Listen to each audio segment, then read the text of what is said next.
Ассалаумағалейкум, құрметті Жұба футбол YouTube арнасының көрермендері. Осы 2025 жылы алтын допты кім алады, соны көретін боламыз. Месси мен Роналду ғана алтын доп үшін таласқан уақыт артта қалды. Бір жағынан екі мықты ойыншының дәуірі аяқталғаны көңілге қаяу түсіреді. Енді біз олардың бір-бірін қуып жету үшін жарысын тамашалай алмаймыз. Екінші жағынан бүгінде жаңа жұлдыздар буыны өсіп шықты. Олар алдағы жылдары бұл марапат үшін бәсекеге түсетін болады.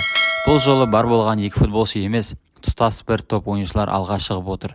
Сондықтан жаңа жылы алтын допты кім иеленетінін болжау бұрынғыдан да қиын. Өткен жылы мысалы көпшілікті жеңісті Винисиусқа береді деп ойлаған, бірақ France Football күтпеген жерден табыстады. 2025 жылы алтын доптың иесін дөп басып айту оңай емес. Алайда қазірдің өзінде бұл марапат үшін күресетін ойыншыларды атап көрсетуге болады. Бүгін біз соны жасаймыз. Бұл видео жаңа жылдағы алтын доптың басты үміткерлері жайлы. Біз әр кандидатты жеке қарастырып, оның көрсеткіштерін айтып өтеміз және марапатқа қол жеткізу мүмкіндігін бағалаймыз. Лайк басып арнаға жазылуды ұмытпаңыз, және де достарыңызбен бөлісіңіздер. Ендеше бастайық. Лаутаро Мартинес биыл Интердің көшбасшысы әрі шабуылдағы негізгі қорғаушы күш болды. Симоне Инзаги жаттықтыратын команда маусым басынан барлық трофей үшін күресіп, жоғары деңгейдегі футбол көрсетті. Чемпиондар лигасында клуб топтық кезеңде 4-ші орын алып, 1-8 финалға жолдама алды. Онда оларды Фейнорд күтіп тұрды, ал ол команда алдыңғы кезеңде Миланды жарыстан шығарған еді. Алайда бұл Интерді тоқтата алған жоқ. Миландықтар нидерландықтарды 4-1 есебімен жеңді. Ширек финал италиялықтар Мюнхендік Бавариядан айласын асырды. Ал жартылай финалда қарсылас Барселона болды. Екі ойындық текетіреске клубтар нағыз гол ұйымдастырып, жалпы есеп 7-6 болып аяқталды. Бұл бәсекеден жеңімпаз болып Интер шықты. Серия А-да команда соңғы турға дейін чемпиондық үшін күресті. Наполиге еркін алға шығуға мүмкіндік бермеді. Лаутаро Мартинес команданың басты тірегіне айналды. Ойын түгелдей дерлік соның айналасында құрылды. Егер Интер барлық көздеген трофейлерін жеңіп алғанда, аргентиналық шабуылшы алтын допқа басты үміткер болар еді, бірақ өкінішке орай олай болмады. Соңғы турда Интер өз матчында жеңіске жеткенімен чемпиондық Наполиге бұйырды. Неаполдық команда параллель өткен ойында Кальяриді 2-0 есебімен жеңіп, турнир кестесінде Нерадзуриден бұл бір ұпайға озып кетті. Алайда ең ауыр соққы чемпиондар лигасының финалында болды. Маусым бойы сенімді ойын көрсеткен Интер ПСЖ-ға ешқандай қарсылық көрсете алмай 0-5 есебімен ойсыратылды. Бұл жеңіліс Интер үшін өте ауыр болды. Бірақ бәрібір олар клубтық әлем чемпионатында жақсы ойынымен қайта абыройын қайтара алады деп ойлаған еді. Алайда турнир басталар алдында команданы басты бапкер Симоне Инзаги тастап кетті. Ол ұжымдағы ең маңызды буындардың бірі болатын. Ал Нерадзуриді қабылдаған жаңа бапкер Кристиан Киву ойын жүйесін құрып үлгермеді. Нәтижесінде Интер күтпеген сәтсіздікке ұшырап 1-8 финалда Луэнсаға жол берді. Лаутаро жеке алғанда мықты маусым өткізді. Оның ішінде 24 гол және де 7 нәтижелі пас бар. Дегенмен алтын допқа шындап үміткер болу үшін ол кемінде бір трофей ұтуы тиіс еді. Маусымның алғашқы жартысында басты фаворит Мухаммед Салах болды. Оның Ливерпулі премьер-лигада керемет қарқын алған еді. Сол кезде Манчестер Сити мен Арсеналда дағдарыс орын алып, олар аутсайдерлермен кездесулерде жиі ұпай жоғалтып жүрді. Ал мерсисайдтықтар қарсыластарын бірінен соң бірін қапысыз жеңіп отырды. Қаңтарға қарай олардың жаңа маусымда премьер-лиганы жеңетіні анық болған еді. Чемпиондар лигасының топтық кезеңінде де қызылдар деңгейін көрсетті. Арне Слоттың командасы 2 ұпай айырмасымен бірінші орын алып, плей-оффқа сенімді өтті. Ол кезде тіпті 4-тік трофей туралы жиі айтыла бастады. Өйткені Ливерпуль әлемдегі ең мықты клуб секілді көрінді. Осы уақытта Салах карьерасындағы ең жарқын маусымын өткізіп жатқан болатын. Ол дерлік әр ойында гол соғып, нәтижелі пас беріп жүрді. Египеттік шабуылшы Ливерпульдің табысының басты авторына айналды, және көпшілік дәл оның алтын допқа ие болатынына сенді. Бірақ бәрін бір сәт өзгертті. Чемпиондар лигасының 1-8 финалында Ливерпуль ПСЖ-ға тап болды. Француз клубы плей-оффқа әрең өткен еді. Сондықтан бәрі ағылшындар өтеді деп күткен, бірақ тағдыр басқаша шешім қабылдады. Екі матчтың қорытындысы бойынша есеп 1-1 болды. Ал пенальти сериясында ПСЖ мықтырақ шықты. Салах алаңда ешқандай нәтиже көрсете алмады, өзін-өзі көлеңкеде қалдырды.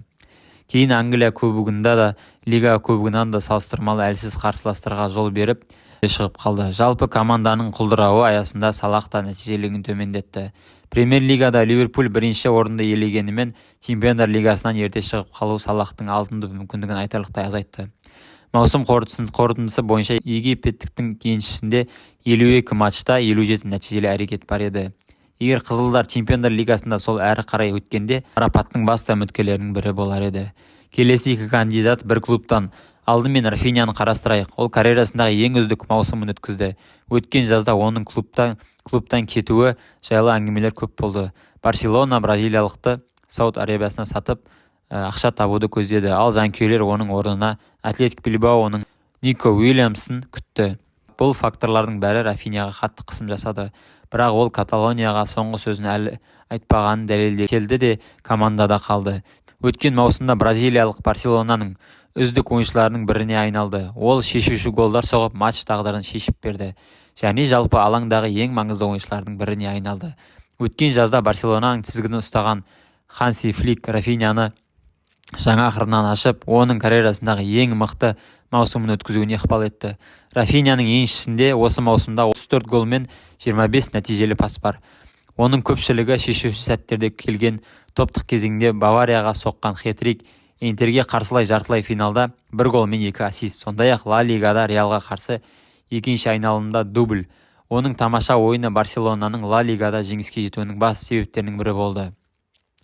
Чемпиондар лигасының жартылай финалына шығу футболшыға алтын доп тізіміне жоғары орынға кепілдік береді. Алайда егер Барселона клубтық әлем чемпионатына шығып, онда да жақсы өнер көрсеткенде, ойыншының марапат алу мүмкіндігі әлде қайда жоғары болар еді. Ал қазір ол басты үміткер емес, тек мықтылардың бірі ғана. 2025 жылға алтын допқа Барселонадан екінші үміткер Ламин Ямал. Көпшілік көрермен үшін Ламин 2023-2024 маусымнан кейін кеңінен танылды. Бұған дейін ол негізгі команда ойындарына біртіндеп қосылып жүрген. Алайда дәл сол маусымда ол Блаугрананың негізгі құраманың толыққанды ойыншысына айналды. Ямалдың алаңдағы сенімді ойыны бәрін таңғалдырды. Жас болса да ол алғашқы табысты маусымынан кейін Еуропа чемпионатына барды және сол жерде де жоғары деңгейде футбол көрсетті. Форуэ Роха турнирді ұтып алды. Ал Ламин үздік жас ойыншы деп танылды. Дегенмен көптеген сарапшылар мен жанкүйерлердің арасында Ламин тек бір маусымның ойыншысы болып қалмай ма деген күмәндар айтылды. Бұған дейін өзін бір маусымда көрсетіп кейін күрт қалдырап кеткен футболшылар тарихта аз емес. Бұл күдікті аяқталды ма? Әрине жоқ. Ямал өте мықты маусым өткізді. Ол көрсеткен ойыннан кейін қазір оны жасына қарамай-ақ әлемнің үздік ойыншыларының бірі деп те атайды. Испан футболшысының еншісінде 27 ойында 18 гол және де 25 нәтижелі пас бар. Оның үстіне бұл көрсеткіш аутсайдерлерге қарсы емес, Боруссияға, Интерге және де Реал Мадридке қарсы матчтарда тіркелген. Реалдың қақпасына испандық тіпті маусымда 2 рет гол соқты.